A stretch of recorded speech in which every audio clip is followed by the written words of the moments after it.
வாசலில் வந்து நின்ற ஃபக்கீரை பார்த்ததுதான் தாமதம். அதுவரை வீறிட்டு அழுதபடி இருந்த அந்த குழந்தை சட்டென்று அழுகையை நிறுத்தி அழகாக சிரித்தது. ஃபக்கீர் தன்னிடம் அந்த குழந்தையை தந்துவிடுமாறு கேட்க மறுப்பு சொல்லாமல் அவ்விதமே கொடுத்து விட்டார்கள் அந்த தம்பதி. அதன் பிறகு அந்த குழந்தை போன வழி அவர்களுக்கு தெரியாது. குழந்தையை வாங்கி கொண்ட ஃபக்கீர் தன் வீட்டுக்கு சென்று அதை மனைவியிடம் கொடுத்தார். குழந்தை பேறு இல்லாத தங்களுக்கு இறைவனே அந்த குழந்தையை கொடுத்ததாக எண்ணி அவர்கள் அதை சீரும் சிறப்புமாக வளர்த்து வந்தனர். பிராமண குடும்பத்தில் பிறந்த அந்த குழந்தை இஸ்லாமிய தம்பதியரிடம் இனிதே வளர்ந்து வந்தது. சில வருடங்கள் கடந்தன. ஃபக்கீரின் உடல் நிலம் குன்றியது. தாம் இனி நீண்ட நாள் உயிர் வாழ முடியாது என்பதை தெரிந்து கொண்ட ஃபக்கீர் அந்த சிறுவனை வளர்க்கும் பொறுப்பை யாரிடம் ஒப்படைப்பது என்று யோசித்தார். வேத சாஸ்திரங்களில் தேர்ச்சி பெற்றவரான ஜமீன்தார் கோபால் ராவ் தேஷ்முக் என்பவர்தான் சட்டென அவர் நினைவுக்கு வந்தார். உடனே ஃபக்கீர் தன் மனைவியை அழைத்து, இப்போது நான் சொல்லப்போவது உனக்கு வருத்தம் தரத்தான் செய்யும். ஆனாலும் சொல்லித்தான் ஆக வேண்டும். இனி நான் சில நாள்களே உயிருடன் இருக்க முடியும்.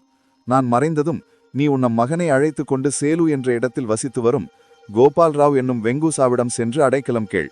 பிராமண குலத்தில் பிறந்து வேத சாஸ்திரங்களில் நிபுணராகவும் தர்ம சிந்தனை கொண்டவராகவும் விளங்கும் அவர் உங்களுக்கு அடைக்கலம் தருவார் என்றார். அதுபோலவே அடுத்த சில நாட்களில் அவர் மறைந்ததும் அவருடைய மனைவி வெங்குசாவிடம் சென்று அடைக்கலம் கேட்டாள். பெரும் ஞானியான அவருக்கு அந்த சிறுவன் உண்மையில் யார் என்பது விளங்கிவிட்டது. அவர் அந்த சிறுவனை வளர்க்கும் பொறுப்பை ஏற்றுக்கொண்டார். ஃபக்கீரின் மனைவிக்கும் தனியாக ஒரு இடத்தில் தங்குவதற்கு வசதி செய்து கொடுத்து அவளுடைய வாழ்க்கைக்கும் வழி செய்து கொடுத்தார். இப்படியாக பிராமண குடும்பத்தில் பிறந்து சில வருடங்கள் இஸ்லாமிய குடும்பத்தில் வளர்ந்து மறுபடியும் பிராமணரான வெங்குசாவிடம் வந்து சேர்ந்த அந்த சிறுவன்தான் 16 வயது பாலகனாக ஷிர்டி கிராமத்தின் எல்லையில் யோக நிஷ்டையில் ஆழ்ந்தவராக கிராம மக்களுக்கு காட்சி தந்த ஸ்ரீ சாய்நாதர். ஹரிசாதே தம்பதிக்கு குழந்தையாக பிறந்து பின்னர் ஃபக்கீர் ஒருவரால் வளர்க்கப்பட்டு சில வருடங்களில் வெங்குசாவிடம் ஒப்படைக்கப்பட்ட அந்த சிறுவன்தான் ஸ்ரீ சாய்நாதர். வெங்குசாவினால் ஷீடனாக ஏற்றுக்கொள்ளப்பட்ட அந்த சிறுவன் ஏன் அவரை விட்டு பிரிய வேண்டும்? அதற்கான அவசியம் என்ன?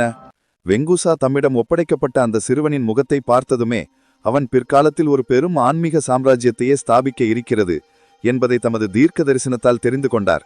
சதா சர்வகாலமும் ராமனின் புகழ் பாடுவதையே பிறவி பயனாக கருவி வாழ்ந்த கபீரின் மறு அவதாரமே அந்த சிறுவன் என்றும் அவர் உறுதியாக நம்பினார்.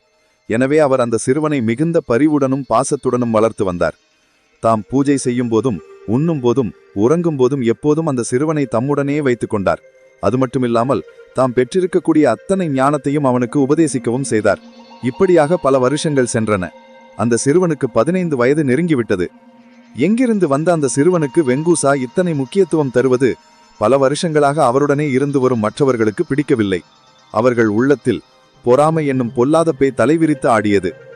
ஒருவர் எத்தனைத்தான் நல்லவராக இருந்தாலும் அவரின் மனத்தில் பொறாமை எப்போது இடம்பெறுகிறதோ அப்போதே அவருடைய உள்ளத்தில்